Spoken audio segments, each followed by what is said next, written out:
नमस्कार। आप सभी को मेरे चैनल में स्वागत है। मित्रों, पिछले 2 वीडियो में हमने यह बताया कि किसी व्यक्ति की शादी कहाँ होगी, किससे होगी, किस स्थान पे होगी और कब होगी। तो उसका अध्ययन तो हम लोग कर चुके हैं। हमको लगता है अगर आप पहली बार आए हैं मेरे इस चैनल पे, तो अगर विवाह के संबंध में जानना है तो मेरे पीछे 2 वीडियो अब देख सकते हैं। अगर कुंडली ज्ञान लेना चाहते हैं तो मेरे शुरू के वीडियो को आप देखें, ज्ञान आपको जरूर मिलेगा और आप बहुत आसानी से आप इसका अध्ययन कर लेंगे। आज जो टॉपिक है, जो बहुत इंपॉर्टेंट टॉपिक है, आम व्यक्ति के करीब की यह विषय है, क्योंकि हर व्यक्ति जानता है कि कुंडली का मिलान शादी के समय किया जाता है। अब कुंडली की मिलान के लिए शादी के समय हम लोग क्या ध्यान देते हैं, क्या देंगे, कैसे जाने कि हमारी कुंडली बच्चे का मिलान हो गया, यह विषय मैं आज बताऊंगा कि कैसे आप सामान्य रूप से बिना किसी सहयोग के यह जान जाएंगे कि हमें अमुक लड़के से शादी करनी है या अमुक तो कुंडली का मिलान हो गया और कितना गुण से हो गया, यह हम लोग आज जानेंगे। तो इस विषय पर आने से पहले मैं आप लोगों से यह आग्रह करूंगा कि यदि आप मेरे चैनल को अभी तक सब्सक्राइब नहीं किए हैं तो सब्सक्राइब कर लें। वीडियो पसंद आए तो इसे लाइक करें। हाँ, ये जरूर है कि वीडियो अगर आप देख रहे हैं तो शुरू से अंत तक जरूर देखें। जब शुरू से अंत तक देखें तो आज मैं बता रहा हूं, आज इतना इंपॉर्टेंट वीडियो या कोई टॉपिक कोई दूसरा नहीं है, क्योंकि हर व्यक्ति के अपने जीवन में कुंडली मिलान के बारे में जानना होता है जब वह अपने बच्चियों की शादी के लिए कहीं जाते हैं। और यह भी जान लें कि कुंडली मिलान में कोई परेशानी होती है तो आपके उन बच्चों का जिनकी शादी हो रही है उनके जीवन में वो परेशानी आती ही है। इसलिए आज का विषय पर आप पूर्ण रूप शुरू से अंत तक इसको देखकर और समझें। हाँ, अब आप हम लोग को सिंपल से बता दूं कि कुंडली मिलान के लिए जब आप किसी पंडित के पास जाते हैं तो वो क्या करते हैं, उसका गुण मिलान करके आपको बता देते हैं कि इतना गुण से बन गया। सिर्फ गुण मिलान करना कुंडली मिलान के अंतर्गत नहीं आता है। गुण मिल जाए और लग्न से वो कुंडली का जो है योग नहीं हो, मैत्रिक संबंध अच्छा नहीं हो, जो है मान लीजिए कि भुकुट उसका सही नहीं हो, उसका जो है नाड़ी एक हो जाए, ये सारी प्रॉब्लम आ जाए तो उसके लाइफ में परेशानियां बढ़ जाती हैं।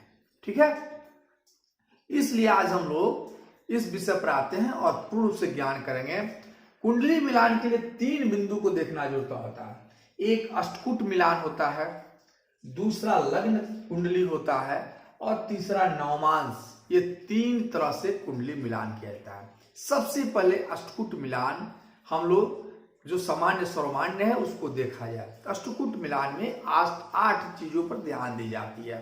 यूं तो आप जब किसी के पास अगर सामान्य रूप से कुंडली मिलान करना है तो आप पंचांग को खोलेंगे, सिंपल सी बात है।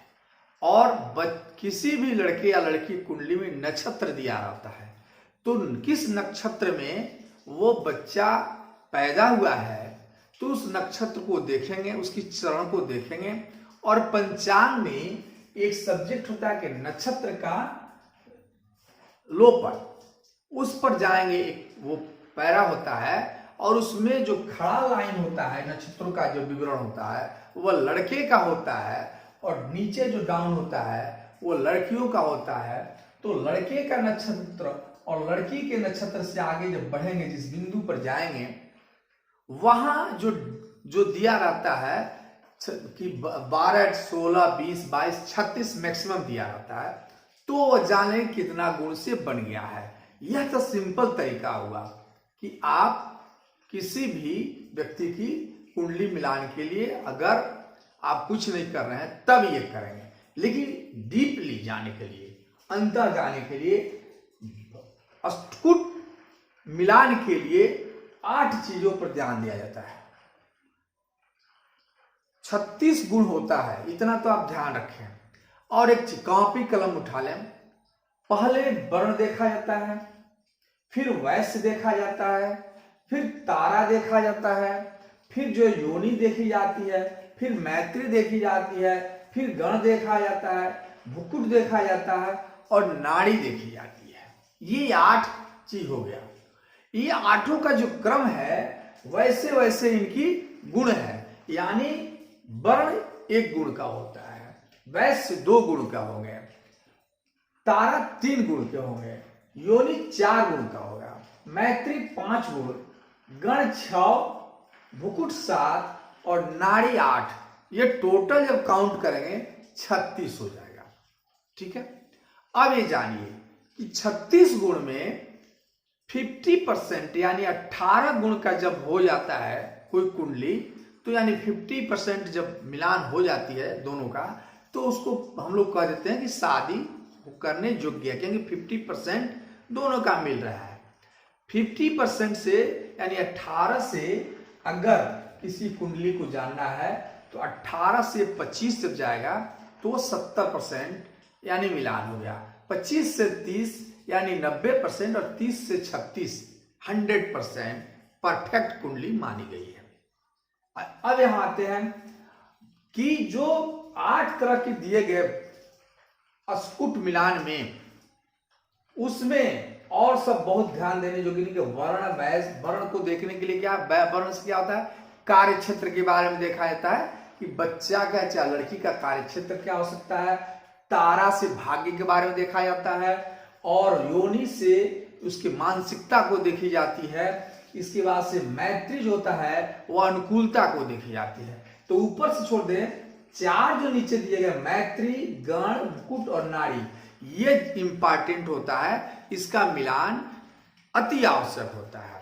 अब क्या है मैत्री, मतलब राशि का, मतलब ये सिंपल चीज जानिए। एक राशि कैसे जानिएगा कुंडली में कि किस व्यक्ति का कौन सी राशि है। तो लग्न कुंडली में चंद्रमा जिस राशि में बैठे होते हैं वो उस व्यक्ति का राशि होता है। इसको मैं पहले ही बता चुका, दोबारा बताता हूं। मान लीजिए कि ये 5 गोचर में ही देखिए, ये 5 अंक यानी सिंह लग्न की कुंडली है। इसमें चंद्रमा अगर 8वें घर में बैठे हैं यानी वो व्यक्ति वृश्चिक राशि का हो गया। यानी चंद्रमा जहां बैठे हैं तो उस व्यक्ति का राशि होता है। तो लग्न कुंडली में लड़का जिस राशि का होगा, लड़की का राशि सेम हो तो कहा जाता है कि गण मैत्री जब 100% परफेक्ट है। नहीं तो राशि, दोनों की राशियां मित्रवत होनी चाहिए। जैसे लड़के की राशि मान लीजिए जो है मकर राशि है और लड़की का तुला राशि हो गया, तो मकर के स्वामी शनि देव और तुला के स्वामी कौन है, शुक्र देव। दोनों मित्र हैं, यानी यहां गणमैत्री ठीक है। तो ये देखा जाता है राशि, हमने जो ग्रहों के मित्रता के बारे में पहले ही बता चुका हूं कि कौन ग्रह किससे मित्र है, किसका शत्रु है। तो सबसे पहले गणमैत्री में को देखना अनिवार्य होता है। अगर गणमैत्री नहीं मिलता है तो शादी नहीं करनी चाहिए। अब आते हैं दूसरा क्या है कि भुकुट जो होता है ये क्या है। तो भुकुट देखने के लिए वही चीज है कि चंद्रमा की स्थिति को देखी जाती है और इसके बाद नाड़ी को देखा जाता है। नाड़ी 3 तरह की होती है, आदि, अंत और अंत्योदय। ये 3 तरह की नाड़ियां हैं, तीनों की स्थिति को देखा जाता है। तो मैत्री जान गए, भुकुट जान गए, नाड़ी जान। अब गण है, चौथा गण। गण 3 तरह के होते हैं, मानव, देव और मानव गण हो गए देवगण हो गए और राक्षस गण हो गए। अब इसमें क्या है, राक्षस क्या है, भौतिक सुख की सिर्फ कल्पना करने वाले होते हैं, कामना करने वाले होते हैं। राक्षस गण वाले सिर्फ भौतिक सुख, भौतिकवादी होते हैं, और मनुष्य वाले भौतिक और दैविक दोनों होते हैं, और दैविक इच्छा रखने वाले होते हैं। तो अगर मान लीजिए राक्षस से और कोई देवगण है, तो दोनों को जब शादी करेंगे तो बहुत दिक्कत हो जाएगी। राक्षस से मनुष्य का हो सकता है, मनुष्य से देव का हो सकता है। ये एक अलग टॉपिक है जो मैं आगे चल के बताऊंगा, लेकिन इतना आप जानिए कि ये देखने के लिए ये मैत्री गण, भुकुट और नाड़ी को मिलान अति आवश्यक है। अब हम लोग एक चीज और जिसे भुकुट कहा गया कि चंद्र राशि को देखना अति आवश्यक होता है। जैसे किसी व्यक्ति की कुंडली में, लड़के के कुंडली में चंद्रमा 6ठे और 8वें हाउस में हो, याद रखिए, और लड़की के कुंडली में भी चंद्रमा 6ठे और 8वें हाउस में हो, तो शादी नहीं किया जाना चाहिए। तो इस प्रकार से एक पहला जो हमने माना कि अष्टकूट मिलान अति आवश्यक है। किसी कुंडली का मिलान करें, और सिंपल रूप से कहा जाए तो जो पंडित लोग होते हैं वो सिर्फ अष्टकूट मिलान से ही शादी को क्लियर कर देते हैं कि शादी आप कर सकते हैं, नहीं कर सकते हैं। वैसे गण और नाड़ी के बारे में भी है। अब एक चीज और बता दें, बहुत सारी बातें समझने की बात है कि बहुत सारे लोग कहते हैं कि नाड़ी सिर्फ ब्राह्मण को देखी जाए, ऐसी बात नहीं है। ब्राह्मण गण जो दिया गया वर्ण जो होता है, वर्ण शब्द है वहां, यानी ब्राह्मण वर्ण शब्द जो होंगे उनके लिए नाड़ी देखना अति अनिवार्य है। वर्ण में भी वर्ण तो के बारे में जब जो सबसे पहले ऊपर दिया गया वर्ण का मतलब मनुष्य, ब्राह्मण वर्ण, क्षत्रिय वर्ण, वैश्य और शूद्र 4 वर्णों में बांटी गई है हम लोग की जो कुंडली है वो। तो 4 वर्णों में यदि किसी की कुंडली में वर्ण ब्राह्मण वर्ण का है तो उसके लिए नाड़ी का देखना अति अनिवार्य होता है, नहीं तो संतान में परेशानी होती है। संतान में, क्योंकि एक वर्ण के दोनों, एक नाड़ी के दोनों नहीं होने चाहिए, तो नाड़ी देखना जरूरी होता है ब्राह्मण वर्ण में हो तो। अब चीज देखना है कि यदि कोई व्यक्ति वैश्य बड़े वर्ण में, यदि अगर किसी को वैश्य के बारे में, तो उसका जो है गण देखना जरूरी होता है। वैश्य लोगों के लिए गण देखना जरूरी है। तो इस प्रकार से वर्ण के बारे में जो भी चीजें हम लोग जानते हैं, इसके लिए हमें अब अष्टकूट मिलान के बारे में तो आप लोग लगभग समझ गए। अब आते हैं हम लोग लग्न कुंडली के बारे में।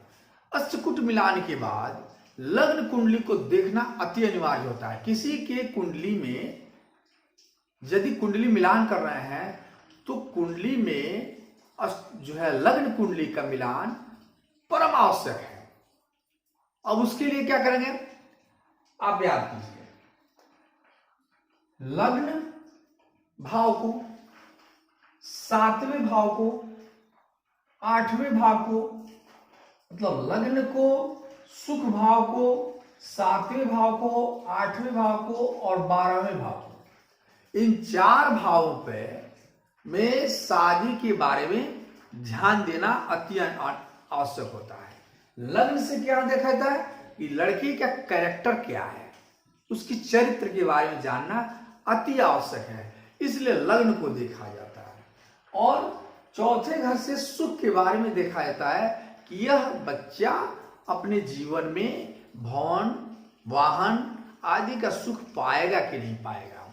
7वें हाउस से यह तो मित्र, यह तो मतलब पार्टनर का घर है ही, यहां से वाद विवाद भी देखी जाती है, वाद विवाद भी यही से देखी जाती है। 8वें हाउस आयु का हाउस है, मृत्यु का हाउस है, घटना दुर्घटना का हाउस है, इसलिए इसको देखना जरूरी होता है। और 12वें हाउस व्ययेश का है, इसलिए इसको भी देखना जरूरी होता है। कुंडली के मिलान में इन 4 हाउसों को देखना जरूरी होता है। और अगर इन 4 हाउसों में मान लीजिए मंगल बैठ गए तो मांगलिक कुंडली हो गया। इसके लिए एक अलग वीडियो हम बनाएंगे, फिलहाल आप जानिए वो मांगलिक हो गया। यानी मंगल यहाँ बैठ गए, लग्न में बैठ गए, चौथे हाउस बैठ गए, 7वें हाउस बैठ गए, 8वें हाउस बैठ गए और 12वें हाउस बैठ गए तो मांगलिक कुंडली हो गई। वैसे लड़के की कुंडली, चाहे वैसी लड़की की कुंडली से वैसे लड़के का ही की शादी करनी चाहिए जिनके यहाँ माने इन जगहों पे मंगल हो। अगर नहीं है तो परेशानियां हो जाएंगे। इसके बाद जो मार्क जो है 4 ग्रहों को भी देखना जरूरी होता है। कौन कौन? सूर्य, मंगल, राहु, केतु और शनि। अगर इनमें से कोई भी ग्रह लग्न में सुख भाव में, मतलब राहु, केतु, शनि, सूर्य और मंगल, ये ग्रह में से कोई ग्रह या ये ग्रह इसमें मतलब लग्न में चौथे हाउस, 7वें हाउस, 8वें हाउस और 9वें हाउस, 12वें हाउस में अगर हैं तो लड़की की कुंडली में मिलान करें कि साहब ये ग्रह भी इन जगहों पे होने चाहिए। अगर नहीं है तो परेशानियां पड़ जाएंगे।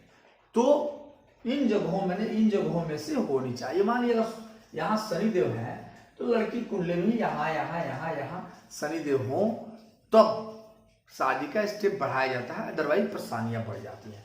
तो लग्न कुंडली में इन जगहों पे देखना जरूरी है। इसके बाद से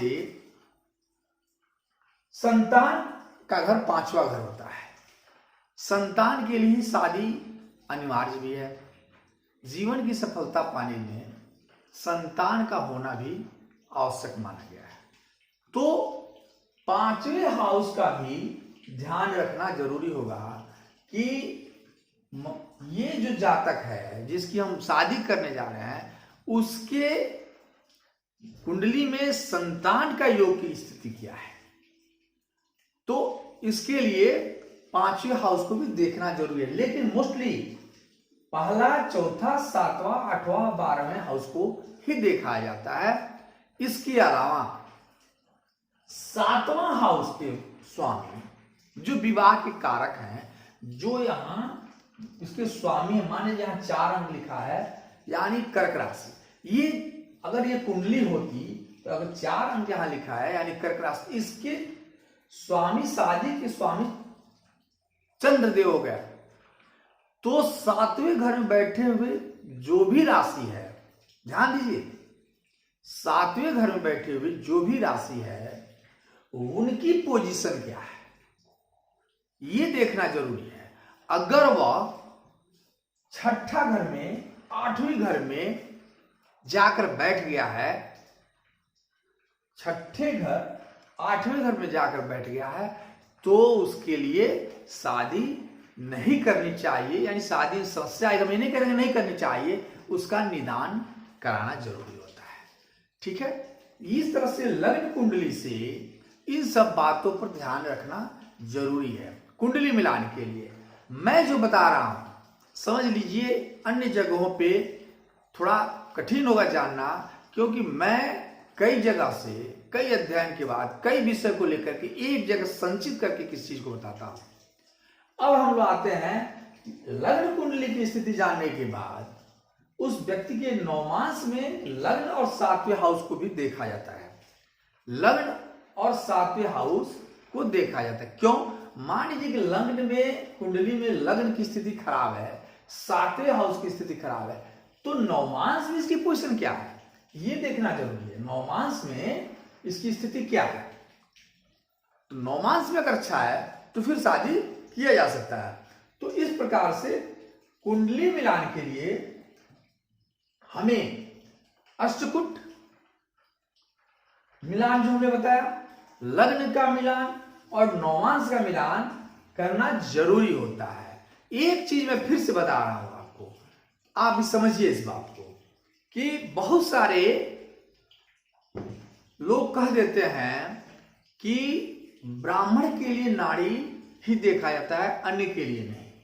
ठीक है, वर्ण क्षत्रियों में देखी जाती है, अन्य में नहीं। ये शब्द आप मत याद कीजिएगा। इतना जानिए कि यहां जो बातें बताई गई हैं वो जाति विशेष से नहीं बताई गई है। कुंडली में जो वर्ण के बारे में वर्णन किया गया है उससे मतलब रखा गया है। जैसे मैं कुंडली में कहा कि वर्ण के 4 प्रकार दिए गए हैं, ब्राह्मण वर्ण, क्षत्रिय वर्ण, वैश्य वर्ण और शूद्र वर्ण।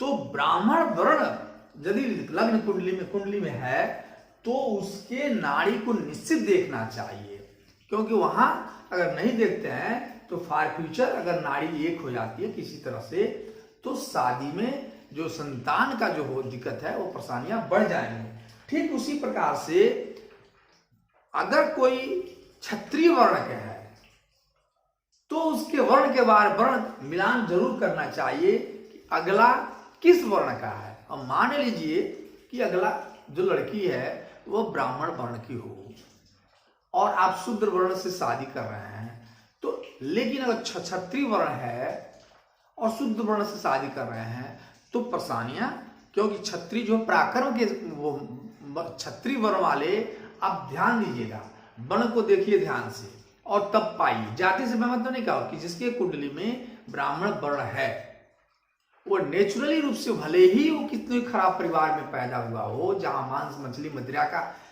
योग माने भोग होता है, लेकिन वो लड़का निश्चित रूप से बिना कहे परमात्मा के प्रति उसके प्रेम जागे। अगर वो ब्राह्मणी कुल में जन्म लिया है, अगर वर्ण उसका क्षत्रिय है तो निश्चित रूप से उसको मार धाड़ में ज्यादा मन लगेगा।